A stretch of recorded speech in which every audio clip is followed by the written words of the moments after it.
À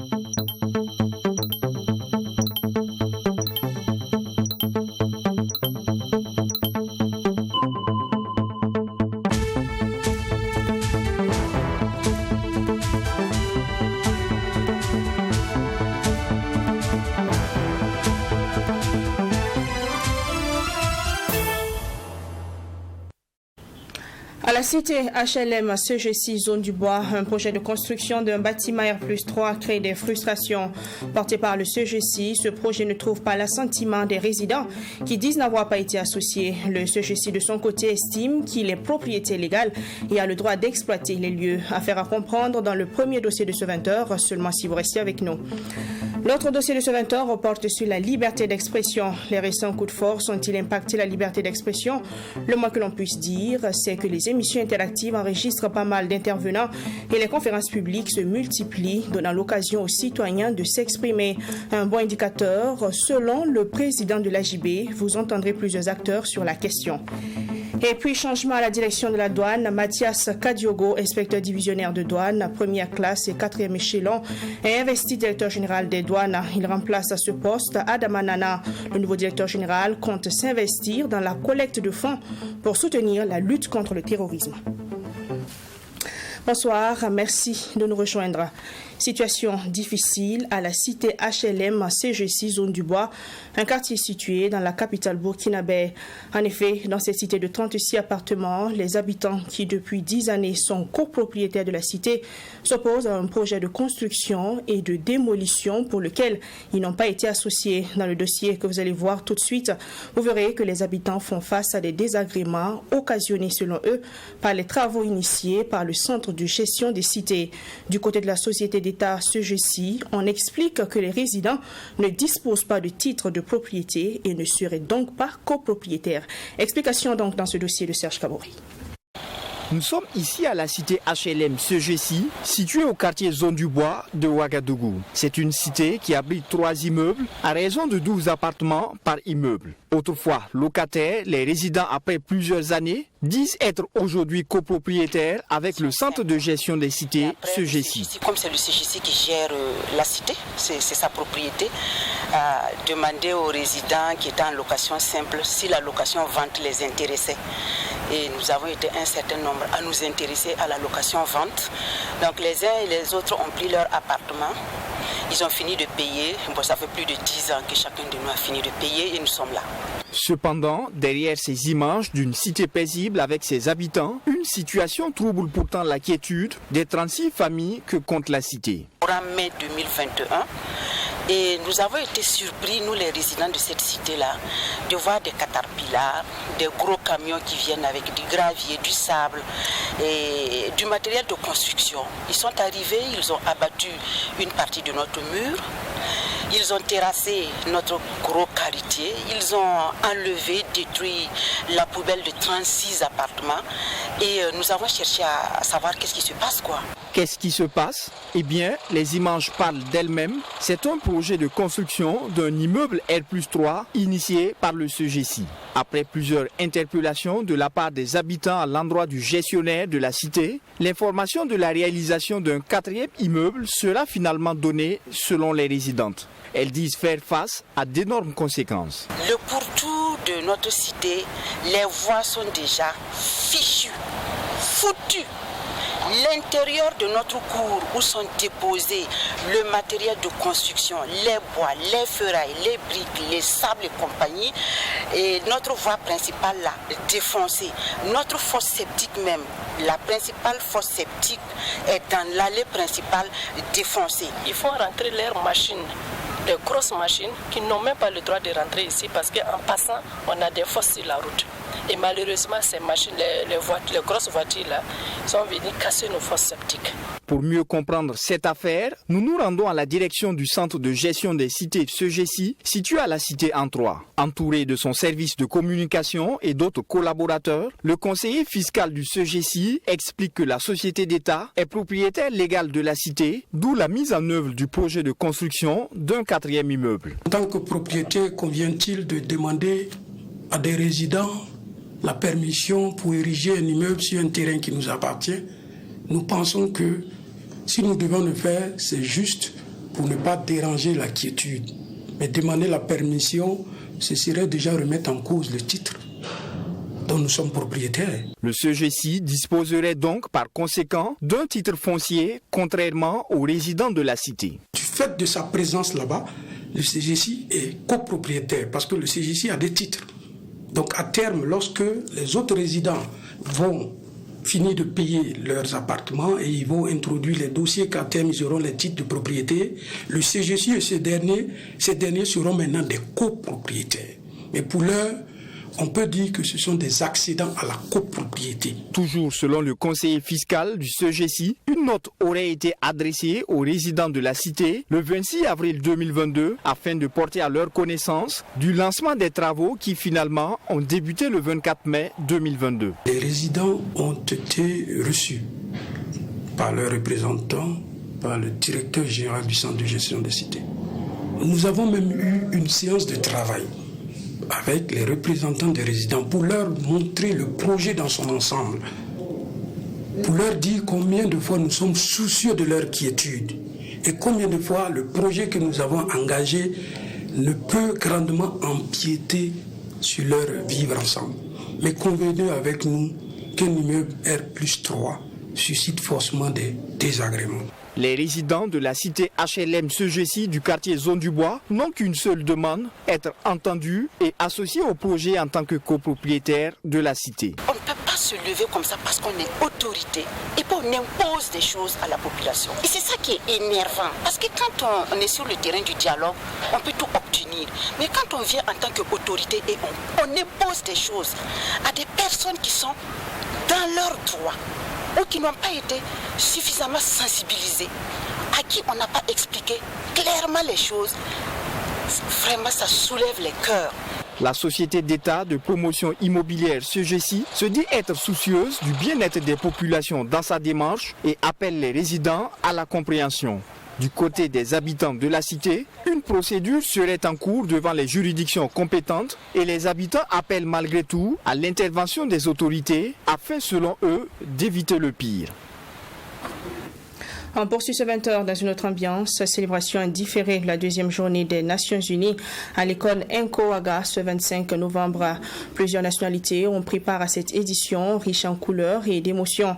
Cette célébration dans cette école permet de briser les barrières et de consolider la paix dans la différence de coutumes, de langues, de traditions et de culture. Le thème retenu pour cette année est culture et promotion de la paix. Image et ambiance donc avec Mamitri Nakamabou maintenant. Une fois de plus, la journée de la diversité culturelle et de la célébration de paix a été honorée au sein de l'école Nkowaga. Les poèmes, le chant, la danse et les discours sur la paix ont été les moments forts de cette célébration. Pour cette deuxième édition, le thème retenu par les responsables de l'établissement est culture et promotion de la paix. Le message de paix, de solidarité, d'excellence, parce que nos enfants œuvrent pour l'excellence. C'est quelque chose qu'on vit au quotidien et vous avez pu vraiment voir que nous avons aussi des enfants bilingues. Donc le bilinguisme, c'est vraiment très important et nous pensons qu'à travers cela, nous allons plus nous concentrer sur la paix et moins sur d'autres choses qui sont moins importantes. Donc c'est un message de paix, de solidarité, de partage, d'union et aussi d'excellence dans tout ce qui est école, études, académie. Nos enfants savent très bien que c'est très important de vivre ensemble. Nous embrassons tout ce qui est diversité. Nous amenons les autres à se sentir vraiment chez eux, à célébrer leurs différences et à aussi reconnaître que nous sommes au Burkina. Et donc nous devons respecter ce pays et cette culture et ce que ce pays nous offre. L'initiative de la célébration de cette journée à Nkowaga permet de briser les barrières et de consolider le vivre ensemble, malgré la différence de coutumes, de langue, de tradition et de culture. À travers cette journée, Nkowaga veut promouvoir des valeurs de cohésion sociale et de solidarité. Une initiative appréciée par les parents d'élèves. Que nous avons surtout besoin de tolérance et de paix, qu'on s'accepte mutuellement avec nos différences pour pouvoir avancer. Et la journée des Nations Unies est la bienvenue parce que ça brasse plusieurs nationalités et ça nous donne l'occasion aussi de montrer aux enfants que c'est dans la diversité que l'on peut cultiver l'union et la paix. Célébrer la journée des Nations Unies est une occasion pour cette école d'être en harmonie avec les valeurs que prônent les Nations Unies. La coordinatrice et résidente du système des Nations Unies au Burkina Faso par intérim a invité chacun à travailler pour consolider la paix. Chacun d'entre vous qui êtes aujourd'hui à l'école, ne soyez pas coupable d'être à l'école pendant que plus de millions d'enfants au Burkina ne sont pas à l'école. Au contraire, essayez vraiment de prendre cette opportunité pour aider votre voisin. C'est ça la diversité. C'est pas parce que vous êtes à l'école que vous n'avez pas de problème. C'est ça la diversité.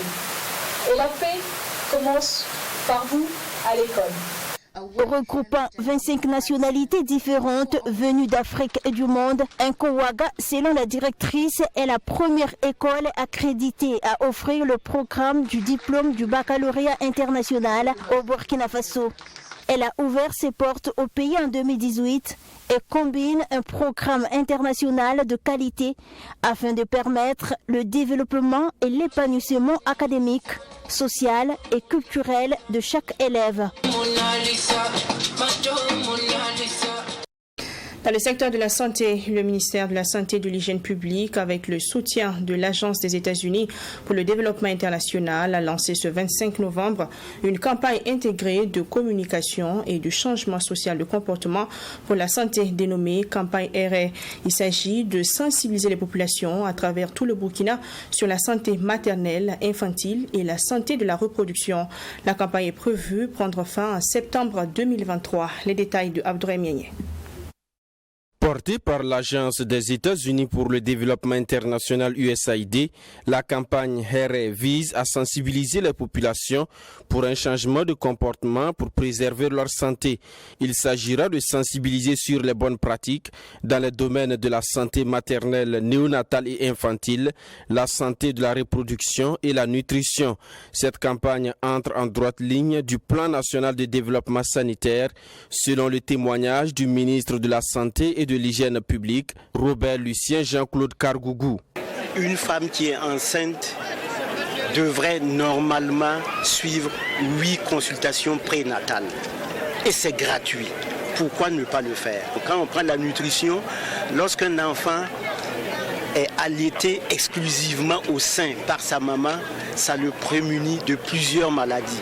Donc, durant cette campagne RR, toutes ces thématiques, depuis la vaccination, la nutrition, la planification familiale, vont être passées au bout du jour. Robert Lucien Jean-Claude Kargougou se félicite donc pour le lancement de cette campagne et affirme sa disponibilité à soutenir les acteurs engagés pour la réussite de cette campagne sur tout le territoire national.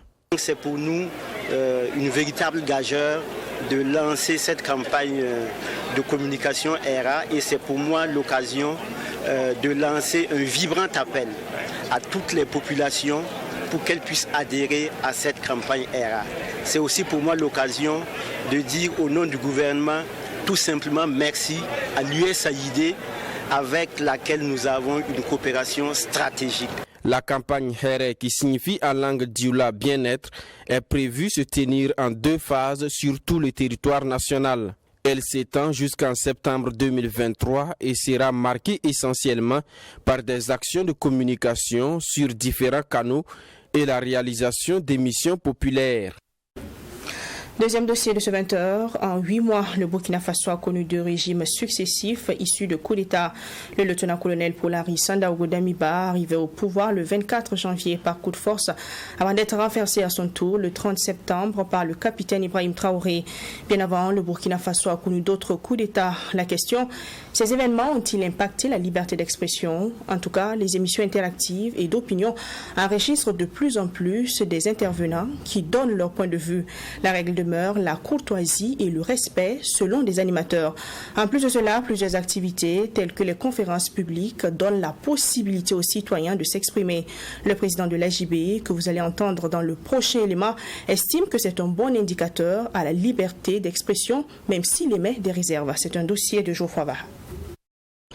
La crise sécuritaire que vit le Burkina Faso depuis 2016 engendre aujourd'hui une instabilité institutionnelle.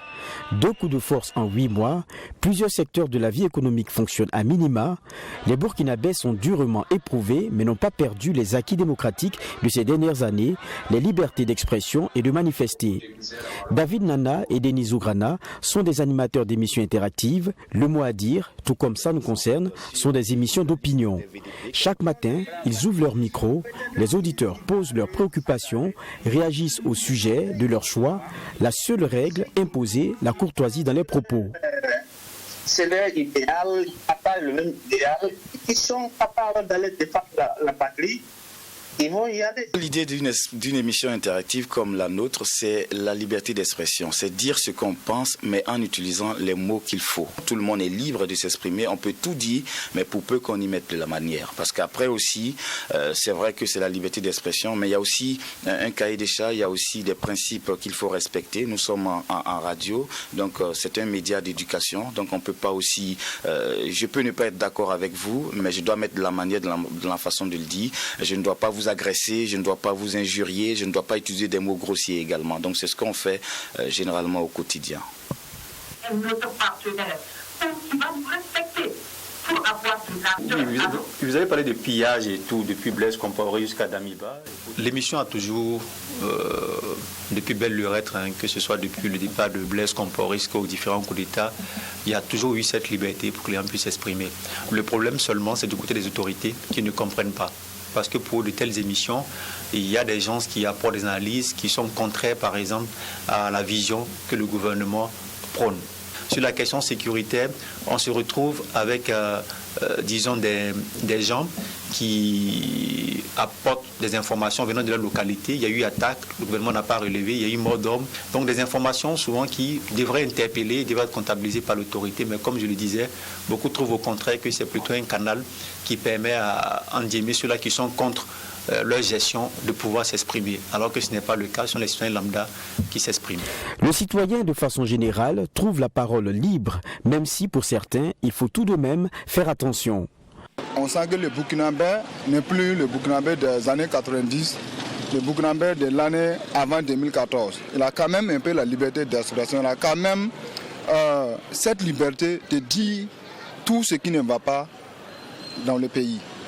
Notamment le contexte de l'insécurité qu'on sent à l'heure actuelle. Le Burkinabé n'a pas peur de dire tel côté, telle région, tel village, ça ne va pas. Vu le contexte actuel au Burkina Faso, on peut parler, on peut tout dire, mais avec des réserves. Si c'est rien que la vérité, il n'y a rien en face. Voilà. Mais si c'est pour mentionner sur quelqu'un dans les mensonges, là, la personne peut poser plainte sur toi. Comme eux, ils sont nombreux, les Burkinabés, qui volontiers s'expriment, acceptent les invitations des journalistes pour participer à des émissions interactives ou à des débats sur les chaînes de télévision ou radio. Des émissions parfois animées en langue nationale pour prendre en compte toutes les sensibilités sociales. Pour Gezouma Sanogo, président de l'Association des journalistes du Burkina, cela constitue un indicateur positif, même s'il y met un bémol. C'est quand même un baromètre de la liberté d'expression et de la presse. Il y a beaucoup d'engouement pour ces émissions et les gens appellent pour s'exprimer. Ça veut dire que quelque part, il y a un besoin, en tout cas en matière d'expression d'opinion. Et l'opinion burkinabé s'est retrouvée à un certain moment donné surchauffée à tel point que quand vous osez émettre une opinion contraire à l'opinion dominante, vous êtes pris à partie sur les réseaux sociaux et souvent les menaces portent même sur l'intégrité physique de certaines personnes qui s'expriment dans ces cadres-là. Donc on est dans ce contexte. Ce qui fait que ce qui devait être vraiment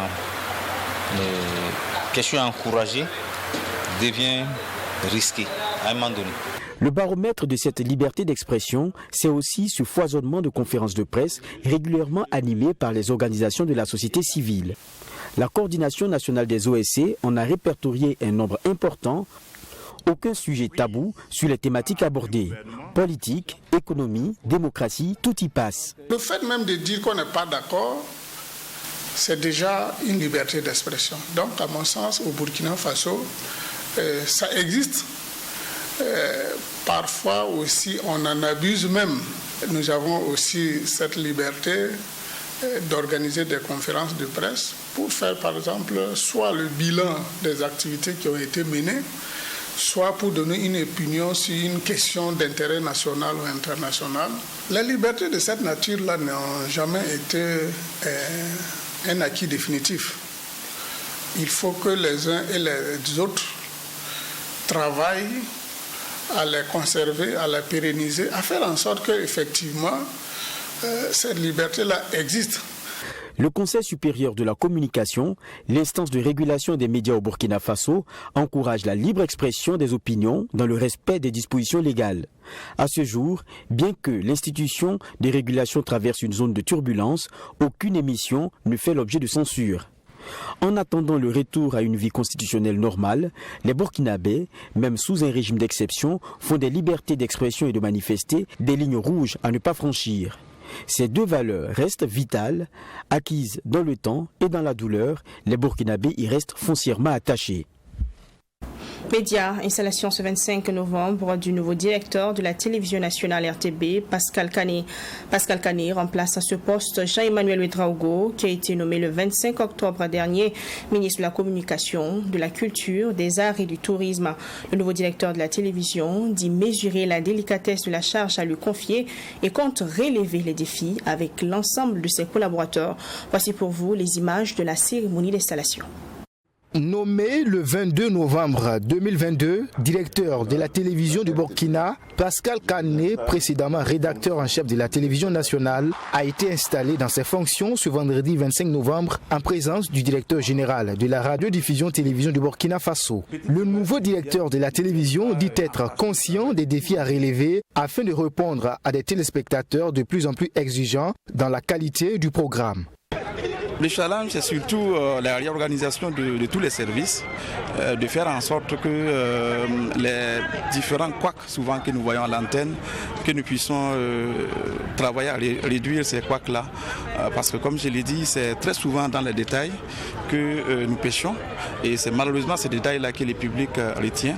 Et donc nous devons vraiment travailler à réduire autant que possible ces petits couacs, ces petites erreurs souvent à l'antenne, ces noirs, ces fautes souvent à l'antenne, pour que nous puissions réellement faire un travail de qualité, parce que actuellement, comme je l'ai dit, c'est l'excellence qui s'impose à nous. Nous sommes obligés d'aller à l'excellence, sinon la concurrence est là.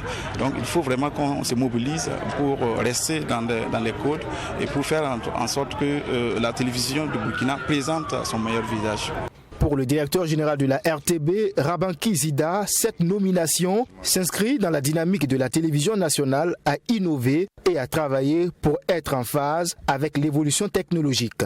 Il appelle donc tous les travailleurs à fédérer leurs énergies pour relever les défis qui se présentent à la télévision nationale. Selon lui, la situation actuelle du pays demande à chacun beaucoup de professionnalisme. Tous les employés sont alors appelés à travailler à l'atteinte des objectifs fixés pour la bonne marche de la RTB.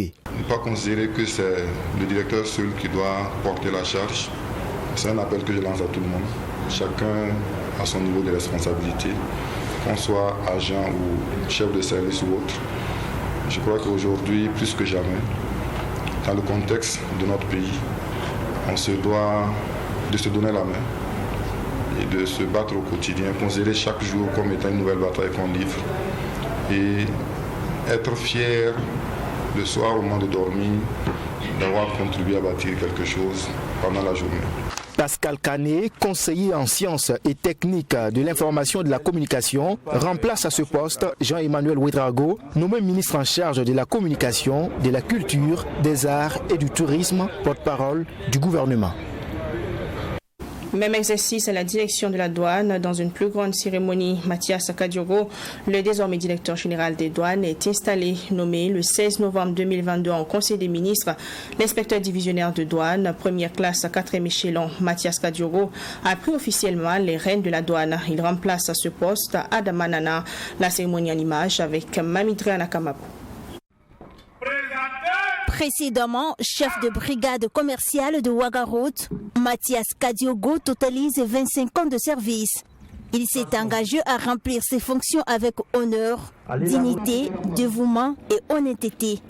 Il dit prendre sa nomination comme une invitation à aller au front pour la collecte de ressources pour aider à la lutte contre le terrorisme. Autant que faire se peut, voilà, nous apportons notre soutien aux forces de défense et de sécurité, voilà, qui sont là, qui luttent nuit et jour sur le terrain, au front, pour chasser, bouter le tourisme hors de notre pays, pour finir avec le terrorisme. Et par cela, là, nous aussi, nous jouons notre partition pour encore occuper le terrain et pouvoir exécuter nos missions comme il se doit. Mathias Kadiogo s'est engagé aussi à œuvrer à l'implication de tous et à la valorisation de toutes les compétences pour relever les défis. Là, je vais toujours m'appuyer sur le soutien du gouvernement et sur les hommes. Voilà, l'ensemble des douaniers et les personnels civils présents dans l'administration pourraient en tout cas continuer de poursuivre l'œuvre gigantesque qui a été construite. Et au regard du contexte national, il est difficile, selon le ministre en charge de l'économie, Aboubakar Nakanabo, de mobiliser les ressources sur l'ensemble du territoire national. Il a par ailleurs encouragé le directeur général entrant à accomplir sa mission. On est d'une part dans une situation où les recettes baissent et d'autre part dans une situation où les dépenses augmentent. On a besoin d'investir davantage pour la sécurité, pour l'action humanitaire. Donc cela dénote de la nécessité de chacun de donner le meilleur de lui-même pour faire en sorte que nous puissions sortir de cette situation. Et l'administration des douanes est une administration qui est au centre de la mobilisation des ressources pour le budget de l'État et même contribue aussi à la lutte contre le terrorisme.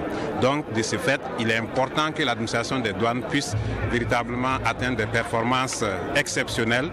Le nouveau directeur général de la douane a laissé entendre que dans le cadre de la mobilisation des recettes, une attention particulière sera accordée aux activités de dédouanement et à la surveillance du territoire douanier.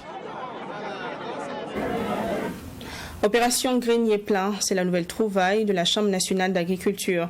Une initiative qui se décline en 4 projets et qui vise à apporter une réponse à l'urgence alimentaire et humanitaire due à la crise sécuritaire. Estimée à plus de 19 milliards de francs CFA, l'opération est financée à travers les systèmes classiques de financement public, des systèmes financiers privés et des investissements directs du secteur privé.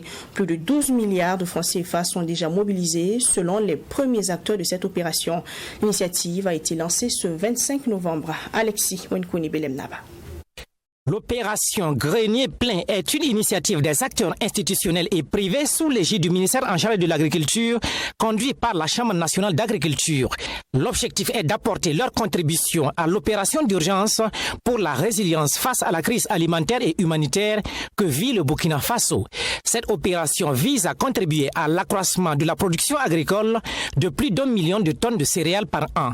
Elle cible prioritairement les spéculations vivrières telles que le maïs, le mil et le haricot. À cela, il faut ajouter le bétail, la volaille et la pisciculture. Pour la réussite de cette opération, il faudrait la mobilisation de tout le potentiel disponible afin d'accroître de façon significative et rapide pour faire face à l'urgence alimentaire et humanitaire à court et à moyen terme. Identifier et mobiliser au moins 50 000 hectares supplémentaires de terres agricoles non exploitées, mobiliser plus de 100 000 exploitants agro-pastoraux, jeunes et femmes, dont les PDI a formé et accompagné pour la production intensive de vivriers et de production d'élevage. Contribuer à l'accroissement de la production agricole de plus d'1 million de tonnes supplémentaires par an.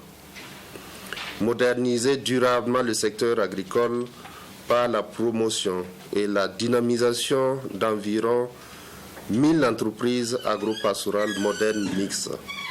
Cette opération Grenier plein s'articule autour de 3 axes stratégiques.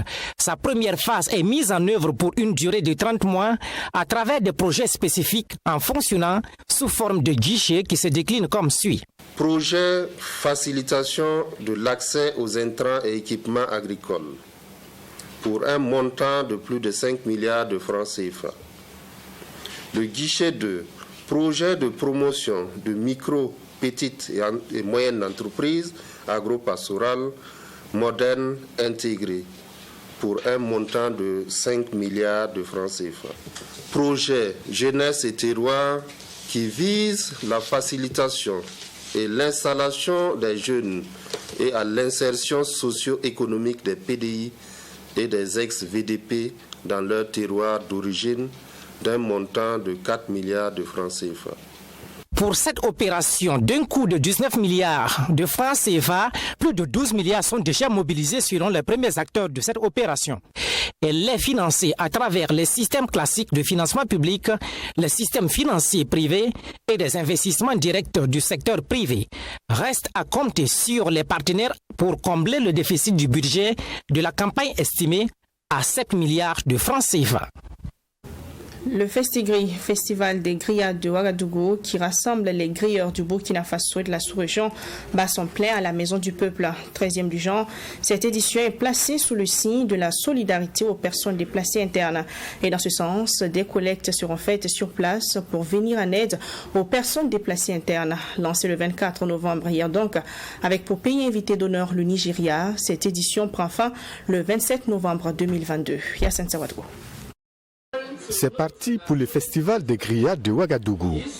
Durant 3 jours, les grilleurs du Burkina et de la sous-région vont rivaliser leurs talents dans la grillade. Selon la présidente de l'association des grilleurs et promotrice du Festigri, les grilleurs traversent une situation difficile avec les différents reports d'activités.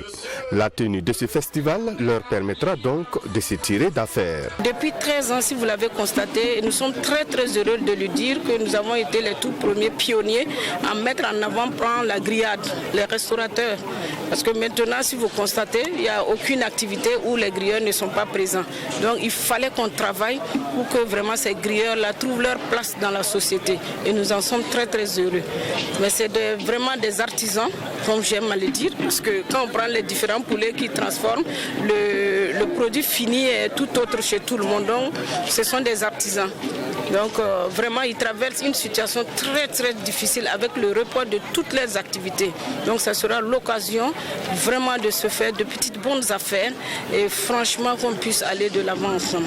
Cette 13e édition est placée sous le signe de la solidarité. Pour joindre l'utile à l'agréable, les organisateurs entendent organiser des collectes de vivres et de vêtements au profit des personnes déplacées. Il y a différents déplacés internes qui sont installés un peu de gauche à droite. On n'arrive pas à les maîtriser. Si vous avez vu, il y a une note qui est sortie où le gouvernement interpelle les gens d'aller faire des dons et autres. Et nous avons été approchés par plusieurs structures pour dire que dans cette chaîne de solidarité que nous voulons mettre en place, est-ce qu'il était possible qu'on amène ça ici. On était un peu perdus. Donc c'est cela qui a fait qu'on n'a pas hésité et aller au camp Sangoulé-Lamzana pour aller essayer de comprendre comment c'est organisé. Mais quand nous sommes arrivés là-bas, franchement, tous ceux que nous avons approchés, ils nous ont fait savoir qu'il faut que ça remonte. Et on était content de voir que le colonel Kambou, qui est le directeur de l'action sociale de l'armée, qui a délégué la représentante pour venir. Le Nigeria est le pays invité d'honneur à cette 13e édition du Festigri. Débutée ce jeudi 24 novembre, cette fête des grillades se tiendra jusqu'au dimanche 27 novembre prochain. 20h, merci de l'avoir suivi. Merci à vous qui honorez toujours les programmes de Truth TV. Bonne suite à notre compagnie. Bonsoir.